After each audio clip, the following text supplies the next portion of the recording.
Hey folks, so this video is going to be another episode of the Prepping Cheap series that I talked about doing. In this video I wanted to talk about ways of putting back food, ways of stocking food in the most inexpensive way possible. There are a few ways you can do this, and I'm going to go start with the least expensive first. Obviously, the least expensive way is to grow your own food. To grow, forage, or hunt for your own food. If you have a garden, if you have enough space for a garden, you can grow a decent amount of food in a small plot, particularly if you try to maximize your growing area. Not everything has to be spaced out 12 to 18 inches, all these big gaps between plants that a lot of people have in their gardens. That's not always necessary. Raised beds can be an option if you can't till up a garden, and for some people it might actually be a better option than the in-ground garden. And there's a method of gardening, particularly in raised beds, but it would work in an in-ground garden as well, called gardening by the foot, or square foot gardening, where you basically lay out your garden in a grid of 1 square foot squares, and there would be one plant in each of those squares. Now obviously you have to kind of plan out how you want to plant everything, but those are options for you for growing your own food. And again, growing your own food is probably the cheapest way to stack food of all of them. If you have good sun exposure through any windows in your house, or have a sunroom, or even a porch with good sun exposure, you can grow food indoors. Although a porch, unless it's enclosed in with windows, you're not going to be able to grow much later this time of year. But if you've got like a sunroom, you can really put that to use and grow some food that way. You'd be surprised the amount of garden plants that you can actually grow in pots. The only issue you might have would be pollination of certain items. But if you can learn how to pollinate certain things yourself, that's not that hard to do. Gives you a little bit more flexibility. Another option would be if you don't have great sun exposure, which I don't. My house is surrounded by trees, so I don't have a good sun exposure to any of my windows. If you have the room, you can set up an area for grow lights. Grow lights can give you some flexibility in what you can grow and where you can grow it. There's some cost output to that, though. And there's a learning curve to learning how to properly set everything up. Next to that would be growing your own livestock. Things like rabbits, chickens, quail, if you have the room, goats, pigs. There's actually dwarf varieties of goats and pigs, or sheep as well. You can get dwarf varieties of cow if you have the land for that. A lot of people don't have that kind of land, me being one of them. I can do the birds, I can do the rabbits, things like that. I could do the quail, but getting into larger livestock like goats, sheep, pigs, or cows, I don't have the room for that, because you need to be able to rotate paddocks with a bunch of those. Beyond that would be hunting, fishing, and foraging, and there's some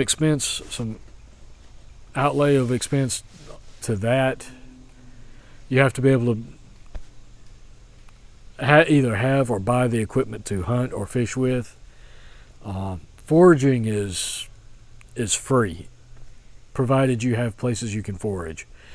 The trick to that is being absolutely 100% certain of what you're picking and foraging, and that it's safe to eat. You need to be absolutely sure of the identification. If you're not good at identifying stuff like that, have somebody with you that is extremely knowledgeable. This is foraging. While it can provide you a lot of food, particularly seasonal food like berries and fruits, and then there's a lot of greens that are available around spring, things like that. But again, you really have to know exactly what you're doing, because there's some plants, some berries, there are things that look similar to them that are actually toxic, that are poisonous. So you need to make absolutely sure you know what you're harvesting.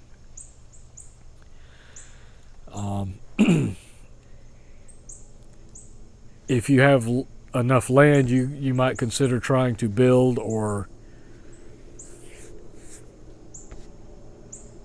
some tanks to raise fish in, or build a pond to raise some fish in. Again, that there's some financial costs associated with that, but a lot of things can be done using salvage materials, using scrap materials. You'd be surprised what you could do with scrap wood or things that people throw away. There's resources that you can look at to find things that people want to give away. On Facebook, there are groups called free cycle groups where people actually post things that they want to get rid of, and if you know what you're looking for and you can think outside the box and figure out how to use it, you can get these items and use them to help you build a bunch of these gardens, these tanks, and things like that. So if you want to do something, consider thinking outside the box and look at all the different possibilities of what you want to do. Aside from gardening, hunting, foraging, fishing, things like that, the next cheapest thing to do is, quite honestly, well, before I get to that, one other thing I almost forgot about. If you have neighbors, if you have friends that you've networked with that can produce things that you can't, you can barter with them. Say somebody has some livestock that you're not able to have on your property. You can barter with them for an exchange of goods or an exchange of labor for meat or whatever. You might even be able to barter for like starter birds, chickens and rabbits and things like that to start your livestock off. So there's plenty of options out there. You got to think outside the box. You can't get stuck in this. You have to get them in one place or in one certain way. Now, moving on like I was, if you can do all that, that's great. The next way of stocking food is obviously to buy it. But if you're trying to do it cheap, you want to stick with things like dried beans, the 5, 10, and 20 pounds of white rice. White rice stores so much easier than brown rice. Brown rice contains a lot of oils that will go rancid, so it doesn't store for a long period of time. But rice is extremely cheap, and there's a lot of ways to use rice. You can mix a lot of different things into it. It can be used to stretch other food items. So White rice, you can get a 20-pound bag of white rice for like $8-9. At least the last time I bought it, it was like nine. I think it was like $9 and some change. A 20-pound bag of white rice will go a long way. Depending on your the size of your family, if you're feeding just one person, that's a lot of food right there.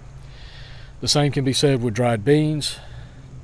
The different varieties cost different amounts. Some are more expensive than others, but they can go a long way. They can help stretch the more expensive and more difficult to obtain food items. They're easy to store, and the benefit to dried beans is that they can be used as seed stock if you want to grow something the next year. So they actually have a double function. The drawback to dried beans as opposed to white rice, and both of these take a lot of water, but dried beans especially, because you have to boil them for a long time. But there are a couple of tricks to getting around that. One is to put the beans in a pot of water and stick it in the fridge overnight, the night before you want to actually cook them. If you let them sit and soak in water for 24 hours, it will really reduce the amount of water and cook time needed for the beans. Another option is to get a pressure cooker.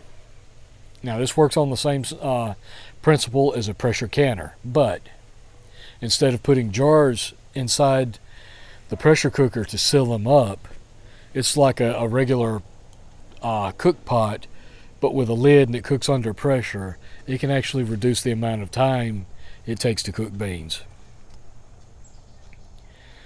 And doing both of those methods will actually also reduce the amount of water needed to cook beans.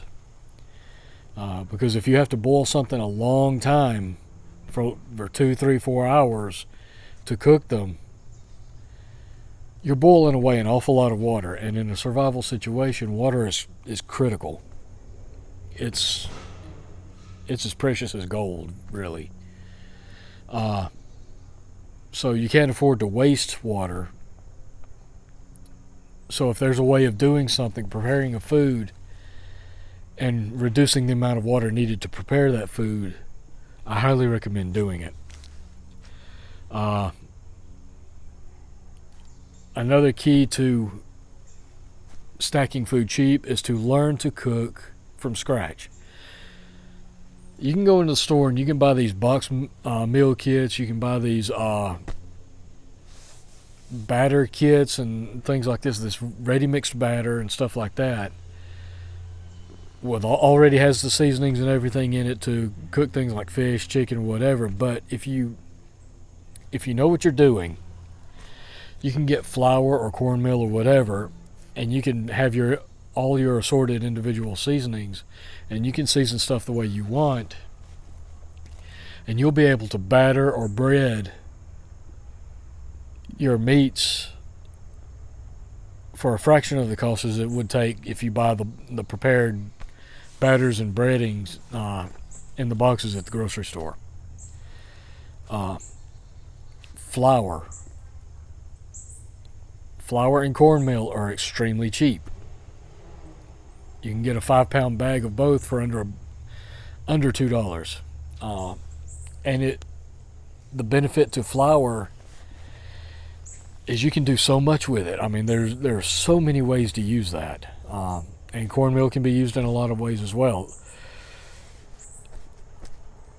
If you can learn to cook, if you can learn to bake from scratch, it can save you so much money.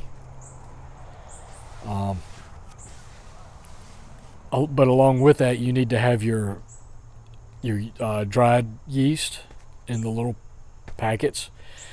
You can store regular all-purpose flour for a while. The self-rising flour will store about 6 months to a year, and then lately I've been hearing about people reporting how the bags are expanding from where the yeast is rising. the leavening agent is rising. So all-purpose will store so much better than self-rising, but you can get around that by getting the little packets of yeast. They still sell yeast in the stores that you can use to make bread. So I highly recommend buying flour and then buying the different ingredients you need for all the different stuff, because it's not that expensive when you do it that way.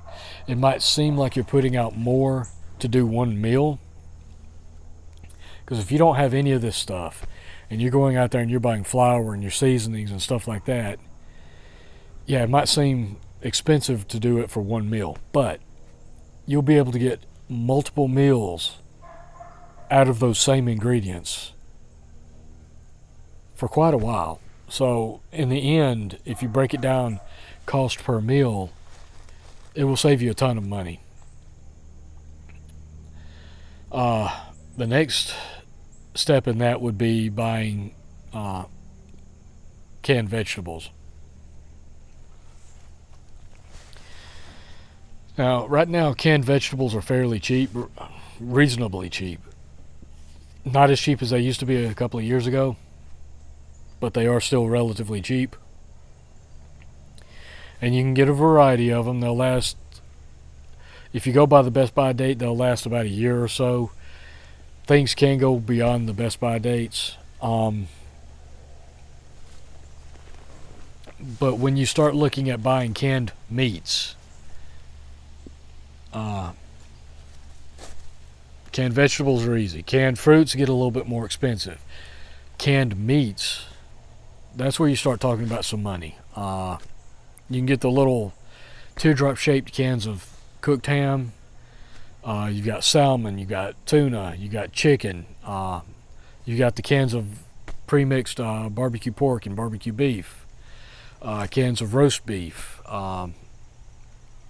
If you eat them, things like Vienna sausage, potted meat, sardines. You've got Spam, or Treat, or Luncheon Loaf, whatever it is, whatever brand it is.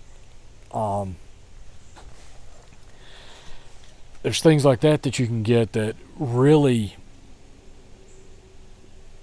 add some versatility to your preps. It's a good way to store meats because it's already canned and it's got a set amount of shelf life. But again, they do get expensive. Some of those items get up to $2-3 a can. You can buy canned soup. Again, that gets really expensive though, more so than the meats actually. Per can it might be cheaper. But a can of meat might be able to feed 2 people. A can of soup, you might only get one meal out of that for one person, and you're going to be paying like $1.50 to $2, maybe even $3 a can now, depending on the brand that you buy.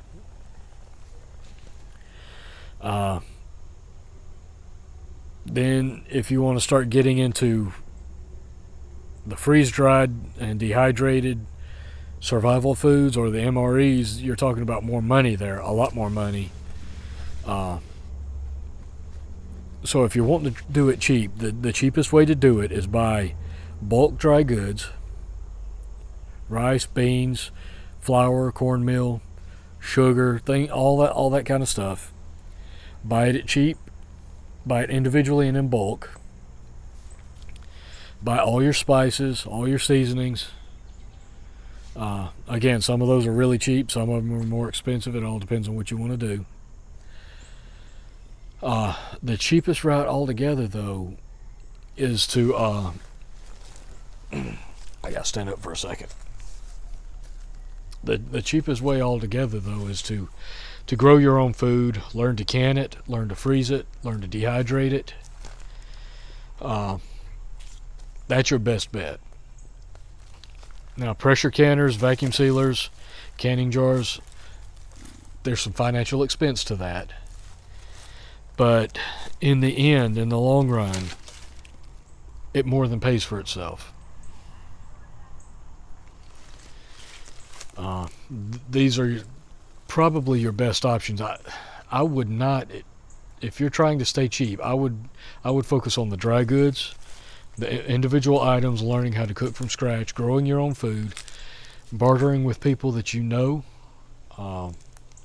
doing some hunting, doing some fishing, raising some kind of livestock if you can, and learning to process your own meat, grow your own vegetables, learn how to harvest and process those, can this stuff up, look for sales in the grocery stores,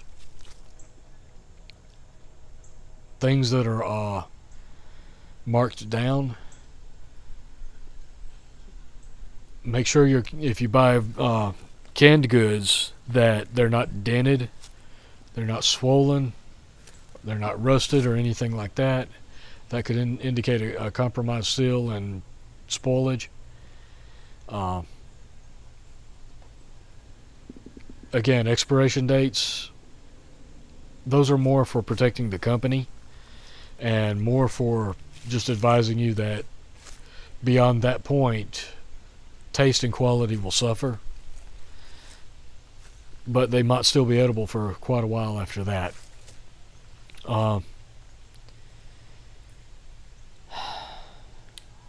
One individual commented on one of my previous posts, previous videos, that they could buy the cheap $1 bags of frozen vegetables in their grocery store and they would dehydrate those. That's a great idea, except I haven't seen frozen vegetables for $1 in any of my stores in a long time. Not to say that you can't find that someplace, but in my area, I haven't seen that in quite a while. I used to see it all the time, and I never took advantage of it, and I've regretted that ever since. But if you want to dehydrate a bunch of stuff, that's a great way to do it. It's already been blanched, in a sense. They've already been cut up or diced or whatever. All you really have to do is open them up, spread them out on the dehydrator, turn it on, and go. And then once everything's dry, all you got to do is seal them up in jars or vacuum seal bags or however you're wanting to do it.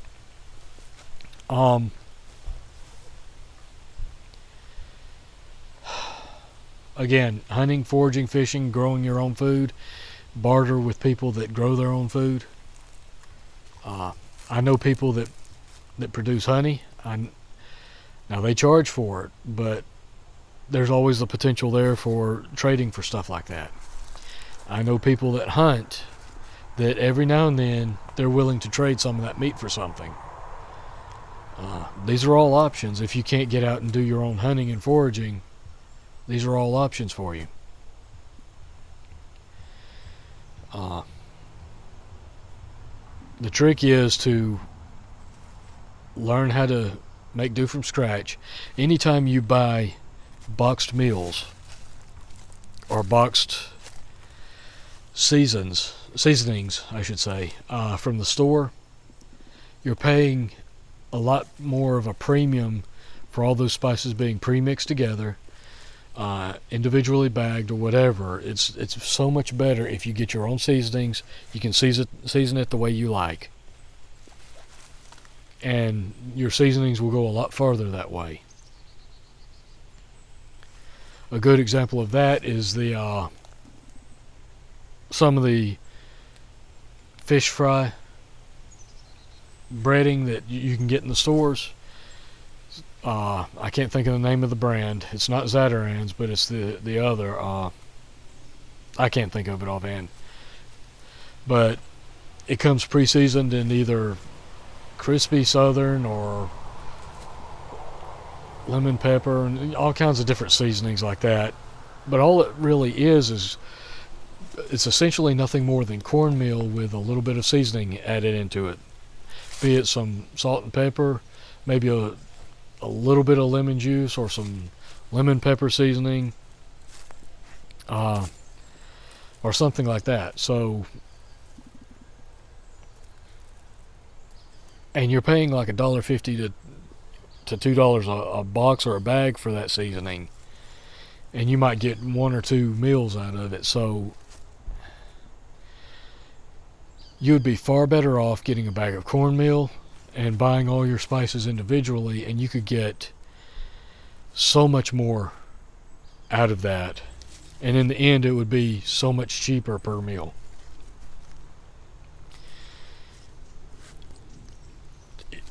If you don't know how to cook, if you don't know how to cook from scratch, I should say, it's definitely worth learning. It's a skill that will save you a lot of money. It'll actually make you happier. It could potentially make you a lot healthier, so that you'll know exactly what's in your food. You wouldn't be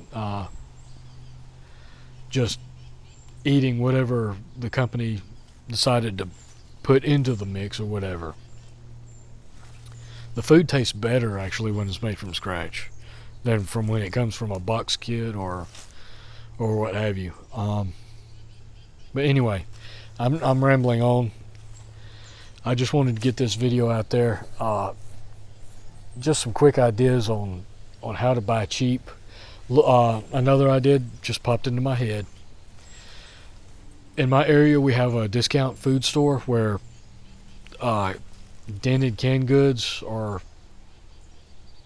canned goods close to expiration are sold at a fraction of the cost. Those are good places to look. Again, just be careful with these dented cans, because a dented can, the seal on the inside of the can could be compromised, which could lead to a potential spoilage of the contents. So just use caution with that. That's all I've got right now. I've got other ideas that I'm going to be sharing with you, but I'm trying to break this down into small, easy to understand videos. I don't want to cover everything all at one time, because it would make a great video, but it would be a really long video, because if I cover storage options, preservation methods, where to get your food, how to get your food, and all that, it would make a really long video. Oh, something else I wanted to talk about before I forget it. Another method to stock food really quickly, especially if you're on a budget,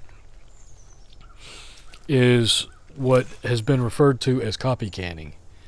So one of the best ideas is to get you a notepad and keep it in your kitchen.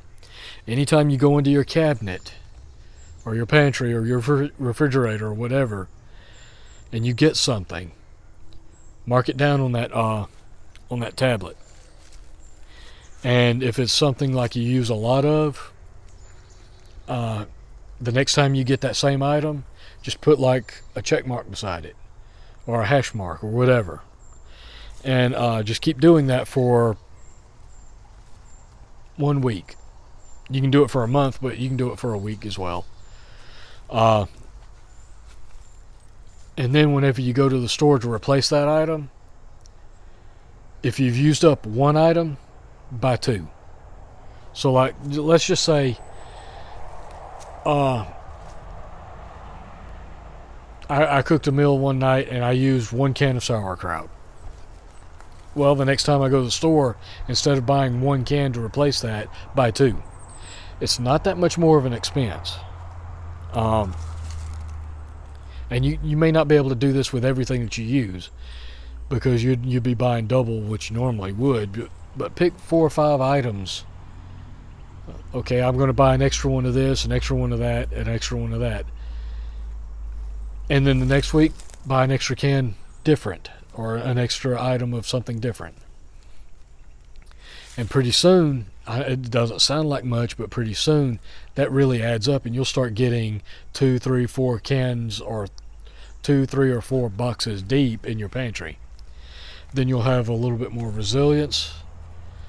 If something happens and you can't go to the store, it's not going to be a crisis for at least a week or 2.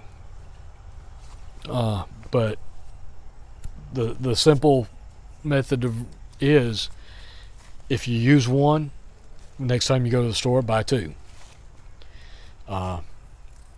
So again, you know,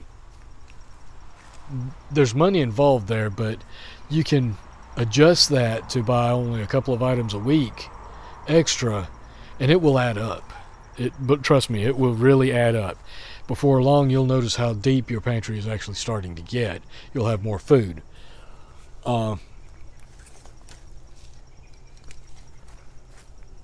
So copy canning can get you a long way in building up a food pantry. There was something else I was going to mention, but I can't remember what it is offhand. I hate when that happens. What was it?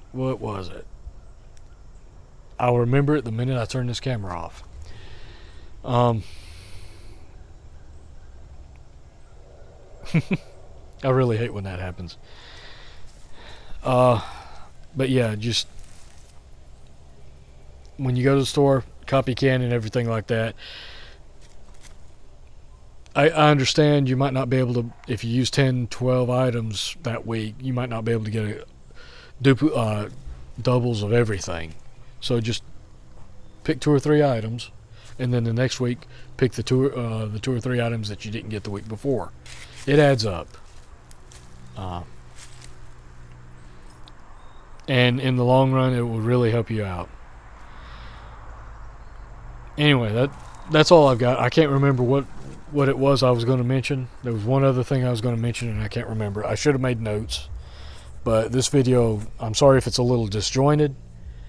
Normally I would have done a little bit of prep, write down some notes so I could keep myself on track, but this one was completely off the cuff and just going off of my memory, and you know, so that I didn't make notes for it today. I was just, like I said, off the cuff, and I apologize if it is a little disjointed and a little rambling in it. Anyway, that's all I've got. I appreciate you guys watching. Like, share, subscribe if you haven't. I hope you found this useful. I will be coming out with some more. There's some more things I want to do. I just got to find the time to do the planning, the research, and find the time to do the videos. It's hard to do sometimes when you're working so many hours. Anyway, until next time, folks, take care, keep prepping, and I'll catch you later.